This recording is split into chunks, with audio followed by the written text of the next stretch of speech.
You know, I've been working on a monologue and I don't know how quite to do it because something has changed. I'm 53 years old, and for my entire life, the right, the North American right, the Anglo-spheric right has been philo-Semitic, the opposite of anti-Semitic. I grew up in rural Alberta. I went to a country school. My sister and I were the only Jews in a school of 400.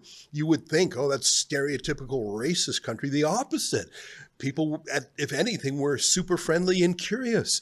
My entire life, I felt comfortable in conservative parties knowing that anti-Semitism was a leftist mind virus. It was based on, jealousy or blaming others, not taking responsibility. There were so many things about anti-Semitism that made it the perfect ideology of the left, not the least of which was the Soviet Union weaponizing it against Israel in part of the proxy war between the USSR and America. But in the last year, I have seen people I've looked up to on the North American right become bitterly anti-Israel, and in some cases, even anti-Semitic. And I find it very discombobulating because this is not the conservative movement I've seen and known. And I have to say with some sorrow that even some of my personal heroes have been washed over by this. And I'm thinking in particular of Tucker Carlson. I'm not going to pretend we were close, but he had me on his show on Fox News a few times. I really looked up to him as an independent journalist, and he was very kind to us at Rebel News. I don't know what's happened, but here's one mashup of how Tucker has completely changed his mind on some of these core issues. Take a look at one of them, Sharia law. This I saw on the internet just the other day. Take a peek. So a lot of Americans are concerned about Sharia law. Sure. And they're concerned about polls that show a strikingly large number of Muslims would like to see it supplant civil law in the countries in which they live. Sharia law is bad, Seth. I don't know if you've heard that. It's bad. It's worse than what's happening in New York and Detroit. It's just bad. I don't know of a single Gulf country where it's illegal to proselytize on behalf of another religion. I think that in every Muslim majority country in the world, non-Muslims are treated, have fewer rights. And you can tell when you go to a place like Abu Dhabi or Riyadh, like, oh man, I hope we don't ever wind up with a society like this, with a rape rate of 0, where you leave your keys in your Lamborghini and don't ever worry about it being stolen. So you often hear people say, well, Sharia is intolerant, women are treated badly, gays are treated badly. Women have, in the Quran, fewer rights than men do. I'm not Muslim, I'm not for Sharia law. On the other hand, compared to what? Compared to Baltimore? In England, it's 4 out of 10 British Muslims. In France, 29% of French Muslims would like to see it replace French law. You know, if people want to get wasted, they do it at home. You know what I mean? Yeah, I don't. Boy, I hope we don't wind up with that. But I've seen a bunch of polls like this that show that the attitudes of faithful Muslims are not Western at all, and that they include a tolerance of violence you don't find among, say, Presbyterians or Jews. You know, shut up. Sharia law. Meanwhile, a California imam is apologizing after he referred to Jews as filth. O Allah, liberate the Al-Aqsa Mosque from the filth of the Jews. O Allah, count them one by one and annihilate them down to the very last one. Do not spare any of them. Sorry, Sharia law. I don't understand it. I don't understand why Tucker has suddenly gone anti-Western. He's been platforming extreme alternative historians who say that Churchill was actually the enemy in World War II, and Hitler, well, perhaps we should have been on his side. I don't get it. There's Tucker, Candace Owens goes even further in an interview with my friend Steve Edgington that she later demanded be taken down. She said that America should not have even joined the Second World War, even though Steve Edgington pointed out Japan attacked Pearl Harbor.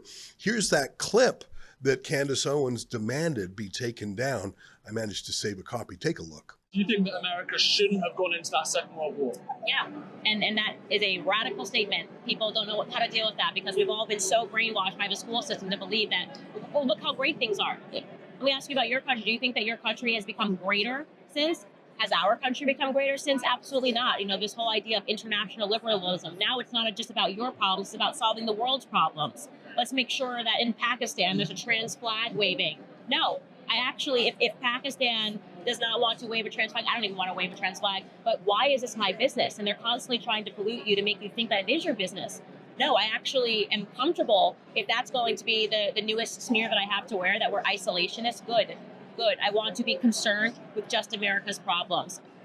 As soon as those get resolved, I'm happy to peek up our head and say, oh, well, you know what? There are our friends over there in the UK. Let's see how they're doing, if we can help them. But America first. But Japan did attack Pearl Harbor, so presumably you would have reacted to that. Yeah, I mean, yes, look at it. I think, of course, if you're ever talking about a threat in terms of your nation being attacked, you should always have an equal response. But at the moment, so we're being was just. But a response was just, right? Does the response necessarily dictate a world war? These are questions that should be relegated, I think, to an academic discussion. These would be interesting academic discussions. I'd love to get a bunch of people and to play out those scenarios. What if we had just responded to Japan and dealt with the threat? You know, I haven't had the time to sit down and think about it, and I definitely don't want to do that on the fly and get that wrong. But it would be a very interesting discussion to think about other options in terms of responding to things. You know, the war was essentially over. Japan was already negotiating their surrender. They had been literally on the defense for 2 years. There was no reason that we needed to drop that bomb on a Catholic church, no less, in Nagasaki in order to end the war. That's garbage that you're being taught in your school system. Well, what's going on? Part of it, I think, is, I don't know, the pendulum swinging back and people liking to transgress a taboo. And you can attack Israel or the Jews in that particular instance, and you're not going to be, I don't know, car bombed as compared to if you, say, criticize Mohammed and draw a cartoon of him. You could get slaughtered, like in Paris, France, about a decade ago. I think some of it is money. Qatar has pumped billions of dollars into influence industries in the United States. I was shocked when I saw that Qatar paid $200,000 to get their political leader on Tucker Carlson's show. That really seems like a tit for tat. But I've seen some other theories, and one of them that I saw online the other day was very persuasive to me. It was by Will Chamberlain, who said maybe this whole growth in these strange and alternative viewpoints of Candace Owens spending hours and hours talking about the sexual details of the First Lady of France. Maybe it's because things are going too well in America and people are tired of winning and there's not enough to talk about since Trump is taking care of it. I thought it was a great thesis. And I'm delighted to say that Will Chamberlain has come on the show to talk more about it, to help explain this phenomenon on the online right. Will joins us now from Washington, where he is with the Article 3 Project, which helps vet judges, and the Edmund Burke Foundation, a conservative organization. Will, great to see you. I don't want to blur things. Like, you know, going after obscure alternative histories isn't necessarily anti-Semitic, and I'm not calling everybody anti-Semitic, but there is some of that. But there's certainly something going on the right where it feels radical, it feels stupid, and it feels unconservative. What on earth is going on? So I think there's a few dynamics at play. The first is things are really, as I said, things are going very well for the Trump administration right now. It's extremely effective. They managed to reduce border crossings to 0. ICE has 20 times the funding now than it had under the Biden administration. We federalized the District of Columbia and are shutting down what used to be one of the most crime-infested cities in the country and making it safe again.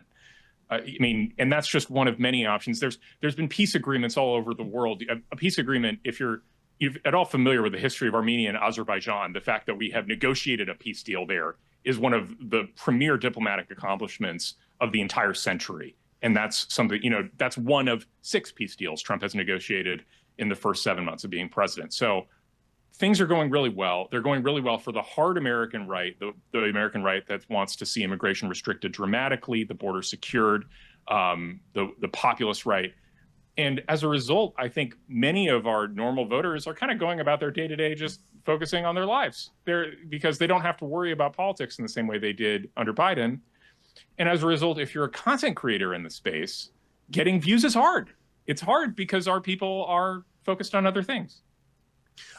I think that's really part of it. I'm here in Canada, as you know, Will, and we've got an awful lot of problems up here. Things are getting worse all the time. I just saw that refugee claims in the first half of 2025 were larger than in all of 2024. So things are getting worse faster. in the United Kingdom, the migrant crisis is spilling into the streets. There is so much to talk about. Everyone can see the problem, but you're so right. I see today that Donald Trump is now making a list of all 55 million visa holders, and he's checking if there's any of those he can kick out. 1.5 million already deported. Transgender extremism on the back foot, like it's win after win. And maybe it is tough to find something to talk about. I mean, and I have no idea if Emmanuel Macron's wife is a he or a she. And maybe that is the scoop of the century, as Candace Owens says. But maybe that's what you talk about when all the Make America Great Again promises are actually getting done. Trump maybe did too much in his first 100 days.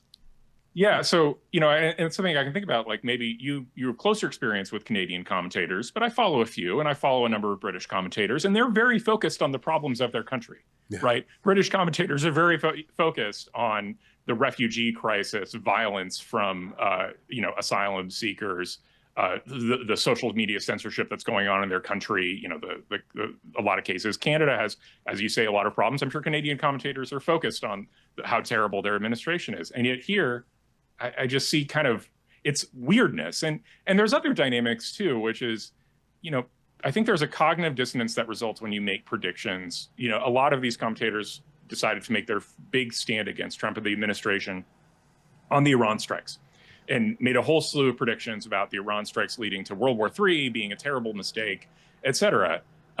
Because it was the one case where Trump seemingly went against the broader philosophy of America First and non-intervention. But I think he picked his spot very well. And it's kind of obvious because that war ended in 48 hours and was brought to a close probably much faster than it would have been absent American intervention. And so it's hard to kind of do a mea culpa, be like, well, I guess I was wrong. For instance, maybe Trump knew more than I did on this specific question.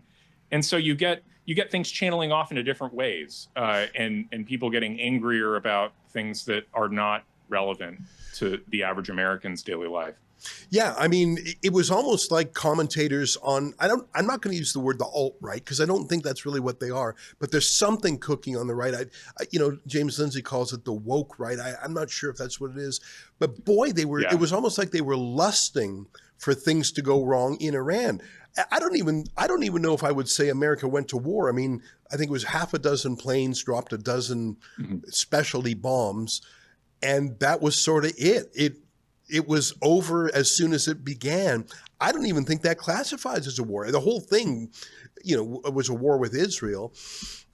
I really felt like there was parts of the online right who wanted Trump to fail to sort of show him. That's what happens when you go to war against Iran, which we have decided we like now because it's a counterweight to Israel. I mean, I thought I thought Tucker's interview with Vladimir Putin was useful, even if it wasn't that elucidating. But I think since then, he's really gone on a crazy bender of talking to wackos and extremists, which I think could be great TV, but he doesn't press them. I think you could have the head of Qatar or a Palestinian nun on your show and ask great questions and get a lot of clicks. What surprises me is that Tucker turns into a gentle lamb when he's talking to America's enemies, but he goes ferocious against someone like Ted Cruz. Sorry, I mixed a whole bunch of issues there, but I find it confusing, and I'm really trying to find my way through it. Yeah, I mean, first, I'll talk about James Lindsay first. So James Lindsay is woke right nomenclature, I think, is totally useless. He'd characterize me as woke right. He'd characterize my organization as woke right. It's an umbrella term that he's using as a classical liberal to essentially indict anybody to the right of him. It's really obnoxious and not enlightening in any way. Like if I'm woke right and Tucker Carlson is woke right, then what even is the term describing? Right. So I think that a good way to, it's sort of, you classify it as like the anti-Zionist right. I think that's actually a useful way to understand what's going on. And part of the, again, it's a cognitive dissonance issue. There's this long running thesis on the sort of anti-Zionist fringe right that, you know, is really hostile to Israel, that Israel is subverting American policy in its own interests, and therefore that many of the harms that are going on domestically in the United States are sort of a function of the bad behavior of Jews or Israel. That's like the overarching thesis. And the problem is the Trump administration is aggressively disproving that, because while it is simultaneously a very pro-Zionist administration, it is also very aggressively solving the problems that have been plaguing the country for a long time, and that the hard populist right has identified for quite some time. So it's showing that there's no real connection there, and that the underlying thesis of the anti-Zionist right has been wrong, that has been basically disproven. And it's the same problem with the Iran strikes. What happens when you have a thesis you believed in a long time that is disproven by events? You can either sort of embrace it and just shift mentally, or you can kind of go into cognitive dissonance and start kind of going off in wild directions. Yeah. And I'm not a conspiracy theorist, and I don't like the accusations you're in the pocket of a foreign power, but I remember when Tenet Media, T-E-N-E-T, was discovered to have taken millions of dollars from a Russian front. And it rang true to me because I sort of know the people who were involved with it, one degree of separation or whatever. And I remember Lauren Chen, who's actually a Canadian. She was sort of the boss of this operation. And I always respected her. I thought she was a very thoughtful, interesting conservative. She's part Asian or something. So it gave her a different perspective. And I remember she started tweeting anti-Trump stuff sort of from the right. I hate Trump. He's not good enough on abortion. I hate Trump. He's not. Her tweets are still up. You can find them. And I thought, that's weird. That doesn't seem authentic. I know Lauren well enough to just, where did that come from? And I see that same attack Trump from the right, cause dissonance, try and fracture the MAGA base. And I see it from people who wouldn't have said that, hadn't said it before. And then when it came out that she was taking big money from Russia, I thought, that is the only way this makes sense for Lauren Chen to have said those things. Because I know she didn't actually believe them. And I think we have to be grown up and realize that Qatar and others, they are getting seriously into the influencer business. That's not even a theory. I mean, a lot of what they do, they register and disclose. A lot of what they do is not really disclose a bull. They pump more money into American universities than any other country. I think some of what we're seeing out there is agitprop. Yeah, I think that's right. And I think is, you have the occasional Lauren Chen who was just directly and knowingly taking Russian money, according to the allegations from, the indictments against her. But then I think there's another dynamic too, which is, I think there's a lot of foreign bot farms that are not intentionally being used by the influencers themselves, but are used to encourage influencers to adopt narratives that are favorable to those running the bot farms. I think that's a long-running dynamic because, the problem of any content creator is you want to create content that gets engagement, that gets liked, that gets spread, goes viral. If you hire a bot farm, if you're an outsider and you hire a bot farm and you have them like all the content that a content creator makes that is more aligned with your worldview, you can sort of subtly shift how they feel and shift what they're more likely to be interested in because they believe that it's their audience that's interested in it, and that they're getting authentic. And so I think, to me, that's the most obvious explanation for what's happened with Candace Owens. I mean, I think she's a victim of audience capture by, essentially either bot farms or just very highly motivated groups that have tried to drag her further and further into the swamp of absurdity.